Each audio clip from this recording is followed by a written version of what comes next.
Obrigado. É uma honra estar com vocês hoje nessa formatura de uma das mais excelentes universidades do mundo.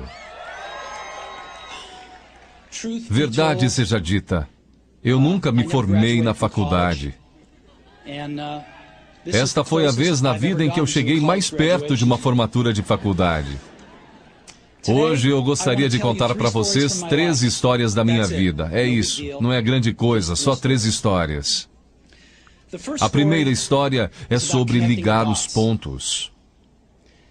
Eu deixei a Reed College depois dos primeiros 6 meses, mas então eu fiquei um tempo de 18 meses antes de eu realmente sair. Então, por que eu saí? Começou antes de eu nascer. Minha mãe biológica era uma jovem e solteira estudante de faculdade, e ela decidiu me colocar para adoção. Ela achava muito fortemente que eu deveria ser adotado por pessoas formadas, então tudo estava preparado para que quando eu nascesse, fosse adotado por um advogado e sua esposa. Exceto que quando eu apareci, eles decidiram no último minuto que na verdade eles queriam uma garota. Então meus pais adotivos, que estavam numa lista de espera, receberam uma ligação no meio da noite perguntando: "Nós temos um garoto inesperado, vocês o querem?" Eles disseram: "É claro." Minha mãe biológica mais tarde descobriu que minha mãe adotiva nunca se formou na faculdade e que meu pai adotivo nunca se formou no colégio, ensino médio. Ela se recusou a assinar os papéis finais da adoção. Ela só cedeu alguns meses depois, quando meus pais adotivos prometeram que um dia eu iria para a faculdade. Esse foi o começo na minha vida. E 17 anos depois eu fui para a faculdade. Mas, ingenuamente, eu escolhi uma faculdade quase tão cara quanto Stanford. E todas as economias dos meus pais de classe operária estavam sendo gastas na minha educação superior. Depois de 6 meses, eu não podia enxergar o valor daquilo, eu não tinha ideia do que queria fazer com minha vida, e nenhuma ideia de como a faculdade poderia me ajudar a descobrir. E lá estava eu gastando todo o dinheiro que meus pais economizaram durante suas vidas inteiras. Então eu decidi sair e confiar que tudo ia acabar dando certo. Era bem assustador naquela época, mas olhando para trás, foi uma das melhores decisões que eu já tomei. Assim que eu saí, eu pude parar de assistir às aulas obrigatórias que não me interessavam e comecei a assistir às que pareciam interessantes. Nem tudo foi tão romântico. Eu não tinha um dormitório, então eu dormia no chão do quarto dos amigos. Eu devolvia garrafas de Coca-Cola aos depósitos por 5 centavos para poder comprar comida, e eu andava 7 milhas através da cidade toda noite de domingo para pegar uma boa refeição semanal no templo Hare Krishna. Eu amava aquilo.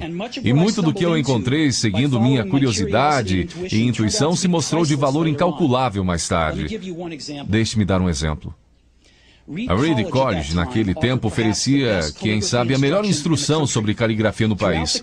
Por todo o campus, cada pôster, cada etiqueta em cada gaveta apresentava uma bela caligrafia manual. Por eu ter saído e não ter que assistir às aulas normais, eu decidi tomar aulas de caligrafia para aprender a fazer aquilo. Eu aprendi sobre caracteres com e sem serifa, sobre a variação do espaço entre diferentes combinações de letras, sobre o que torna a grande tipografia grande. Era bonita, histórica, artisticamente sutil de uma maneira que a ciência não pode capturar. E eu achei aquilo fascinante. Nada disso tinha sequer um lampejo de aplicação prática na minha vida. Mas 10 anos depois, quando nós estávamos projetando o primeiro computador Macintosh, aquilo tudo voltou para mim. E nós colocamos tudo no Mac. Foi o primeiro computador com uma tipografia bonita. Se eu nunca tivesse entrado naquele simples curso da faculdade, o Mac nunca teria múltiplos tamanhos de letra ou fontes proporcionalmente espaçadas. E já que o Windows copiou o Mac, provavelmente nenhum computador pessoal teria.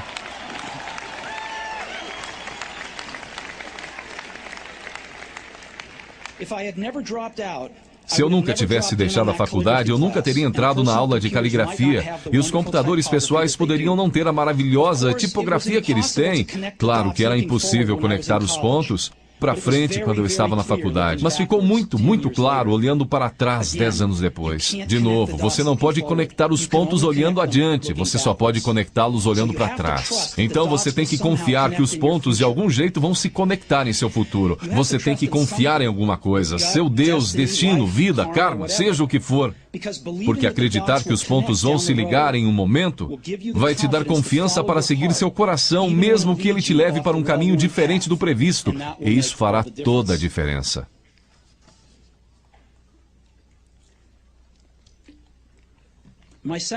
Minha segunda história é sobre amor e perda.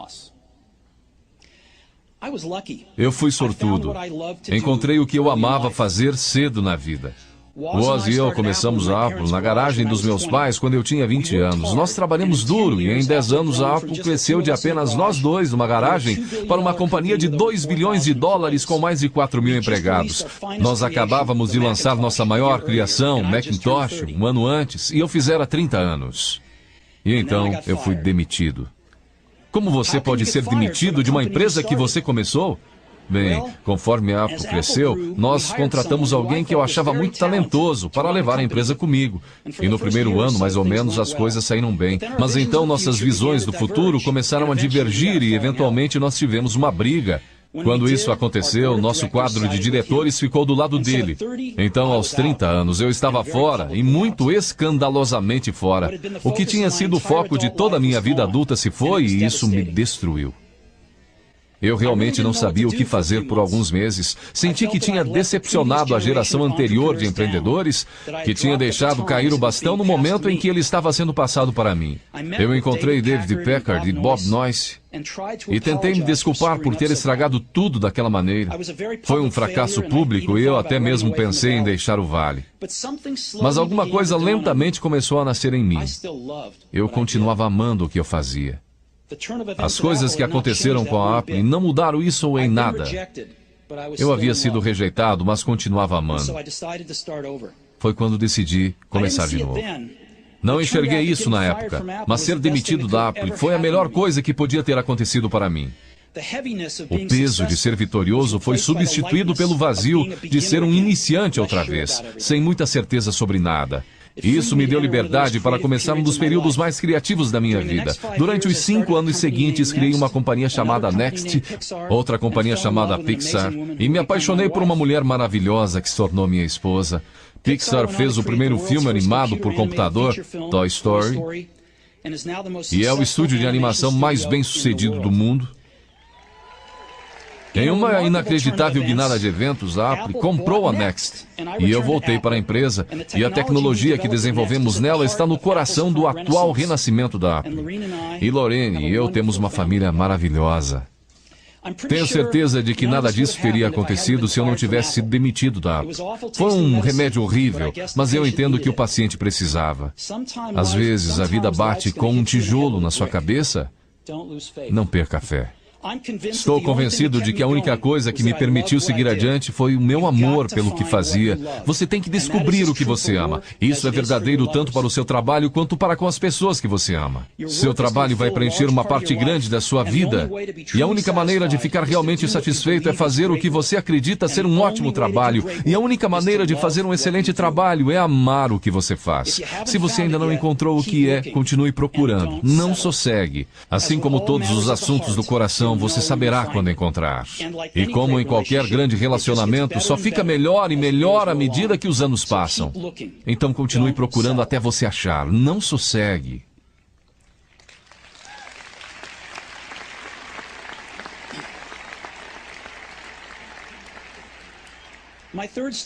Minha terceira história é sobre a morte. Quando eu tinha 17 anos, eu li uma citação mais ou menos assim: se você viver cada dia como se fosse o último, algum dia provavelmente você vai acertar. Aquilo me impressionou e desde então, nos últimos 33 anos, eu tenho olhado no espelho cada manhã e perguntado a mim mesmo, se hoje fosse o último dia da minha vida, eu ia querer fazer o que eu vou fazer hoje? E sempre que a resposta foi não, por vários dias seguidos, eu soube que eu tinha que mudar alguma coisa. Lembrar que eu logo vou estar morto é a ferramenta mais importante que eu já encontrei para me ajudar a fazer grandes escolhas na vida. Porque quase tudo, toda a expectativa exterior, todo o orgulho, todo o medo de dificuldades ou falhas, estas coisas simplesmente somem em face da morte, deixando apenas o que é realmente importante. Lembrar que você vai morrer é a melhor maneira que eu conheço para evitar a armadilha de achar que você tem algo a perder. Você já está nu, não há razão para não seguir seu coração. Mais ou menos há um ano eu recebi um diagnóstico de câncer. Eu fiz um exame às 7h30 da manhã e ele mostrou claramente um tumor no meu pâncreas. E eu nem sabia o que era um pâncreas. Os médicos me disseram que era quase com certeza um tipo incurável de câncer e que eu não devia esperar viver mais do que de 3 a 6 meses. Meu médico me aconselhou a ir para casa e botar meus negócios em ordem, o que no idioma dos médicos significa prepare-se para morrer. Significa tentar dizer aos seus filhos tudo o que você pensou que teria os próximos 10 anos para lhes dizer em apenas uns poucos meses. Significa ter certeza que tudo está no lugar para que seja tão fácil quanto possível para sua família. Significa dizer adeus. Eu fiquei com aquele diagnóstico o dia inteiro. Depois, naquela noite, eu tive uma biópsia, em que eles enfiaram um endoscópio na minha garganta através do meu estômago e dentro dos meus intestinos, colocaram uma agulha no meu pâncreas e pegaram algumas células do tumor. Eu estava sedado, mas minha esposa, que estava lá, me disse que quando eles viram as células no microscópio, os médicos começaram a chorar, porque descobriram que era uma forma muito rara de câncer pancreático que seria curável através de cirurgia. Eu fiz a cirurgia e hoje eu estou bem.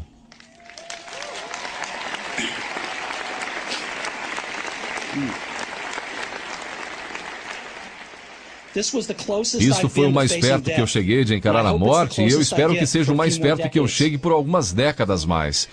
Tendo sobrevivido, hoje eu posso dizer isto a vocês com um pouco mais de certeza do que quando a morte era um conceito útil, mas puramente intelectual.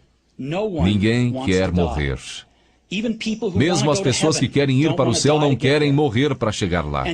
E mesmo assim, a morte é o destino que todos nós compartilhamos. Ninguém nunca escapou dela. E é como deveria ser, porque a morte é muito provavelmente a melhor invenção da vida. É o agente de mudança da vida. Ela tira o velho do caminho para dar espaço ao novo. Por enquanto, o novo são vocês. Mas algum dia, não muito distante, vocês gradualmente vão se tornar os velhos e sair do caminho. Me desculpe por ser tão dramático, mas é totalmente verdade. Seu tempo é limitado, então não gaste vivendo a vida de outra pessoa. Não caia na armadilha do dogma, que é viver com os resultados do pensamento de outra pessoa. Não deixe o ruído da opinião alheia sufocar sua voz interior. E mais importante, tenha coragem de seguir seu coração e sua intuição. Eles de alguma forma já sabem o que você realmente quer se tornar. Tudo mais é secundário.